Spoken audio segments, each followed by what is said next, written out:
Tinukoy ng kampo ni Vice President Sara Duterte na si Pangulong Marcos Jr. umano ang nasa likod ng pagpapakulang kay dating Senador Antonio Trillanes IV para tumistigo laban kay Vice President Sara sa impeachment hearing dyan sa mababang kapulungan ng Kongreso.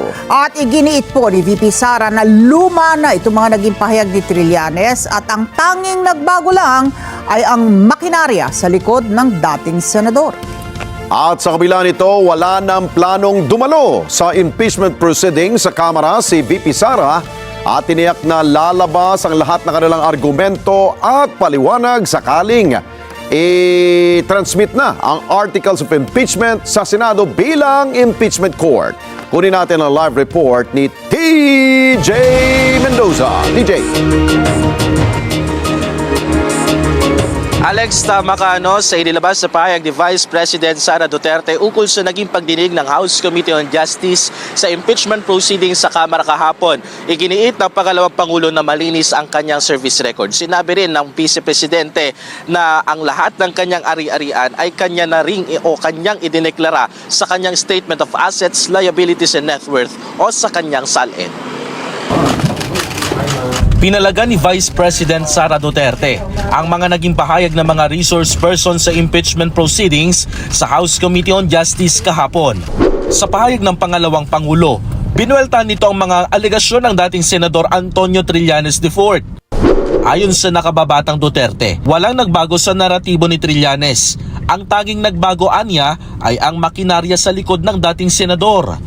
Dagdag pa ng bise, ang Pangulong Bongbong Marcos Jr. raw ang nasa likod ni Trillanes.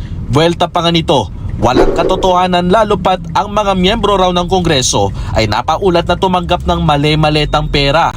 Ang COA na timing ng paglalabas ng Notice of Disallowance sa paggamit ng confidential funds ng pangalawang Pangulo na magagamit bilang political attack.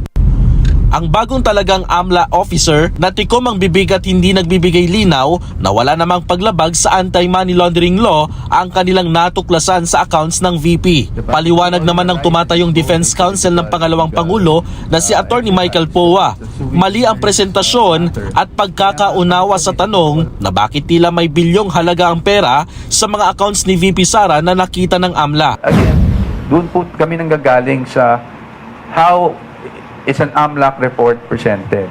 Diba? It is the aggregate of all, ang tawag nga nila ay inflows and outflows. So, lahat ng deposit, lahat ng withdrawal, ina-add nilang lahat yon. At least yun yung posisyon namin sa reports ng AMLAC. No? Na ina-add lang nila lahat yun over a span of 18 years. So, it doesn't give us a clear picture kung magkano ba talaga yung pera na nasa bangko. Pag ina-add mo yung lahat over a span of 18 years, talagang magiging malaki yung amount, magiging bloated. No? Ipinaliwanag rin ni Poa ang dahilan kung bakit walang idineklarang cash o bank deposit ang bise sa kanyang SALN. Yan ay mula sa taong 2019. I guess the simple explanation in consultation with, of course, the client because is she disclosed. I can understand na the confusion. Kasi accurate naman sinasabi, walang line item ng cash in bank. Accurate naman yun. No? But what I'm saying is she disclosed because it was all lumped under yung others. No? Kasi sa personal items, kung makita nyo dun sa SALN, nakasulat dun vehicles or others. Giit pa ng kampo ng pangalawang Pangulo, di raw sila haharap sa impeachment proceedings sa Kamara. Pagtitiyak ng kampo ng bise, lalabas lahat ng kanilang argumento at ebidensya sa panahong iaakyat na ang mga articles of impeachment sa Senado bilang impeachment court.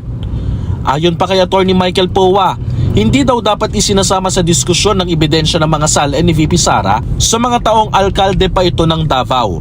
Hindi raw ito saklaw ng impeachment dahil hindi pa naman pangalawang Pangulo si VP Sara noong mga panahong iyon. Sa usapin naman ng Notice of Disallowance ng COA ukol sa paggamit ng confidential funds ng Office of the Vice President, sabi ni Poa, hindi pa raw pinalang desisyon dahil iaapela pa nila ito sa Korte Suprema. Alex, matanong naman ng media kanina kung kamusta si Vice President Sara Duterte sa kabila ng mga sunod-sunod na mga naging pahayag at testimonya ng mga naging resource person sa Kamara. Sinabi ng kampo ng Vice President Sara Duterte, business as usual ang pangalawang Pangulo at ginagampanan pa rin nito ang kanyang trabaho. Balik sa inyo, Alex.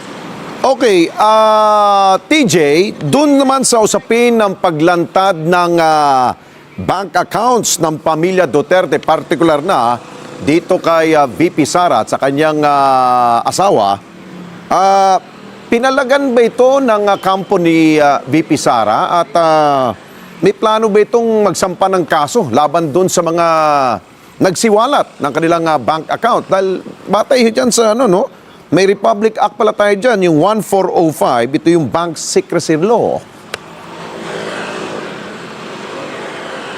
Alex, tama ka, pinalagan rin nila yung mga naging testimonya, lalo na nung naglabas ng bank records din, maging yung asawa ni Vice President Sara Duterte na si Man Scarpio. Ang sabi ng kampo na Vice President Sara Duterte ay sakali man na makikitaan nila ng dahilan para iakyat ito sa Korte Suprema, ay questionin nila yung mga naging hakbang ng Kamara para idaan sa legal na proseso yung pagkikwestiyon nila sa jurisdiction ng Kamara dun nga sa isinasagawa nilang mini trial o doon sa isinasagawa ng impeachment proceedings sa Kamara. Alex. Okay, sige.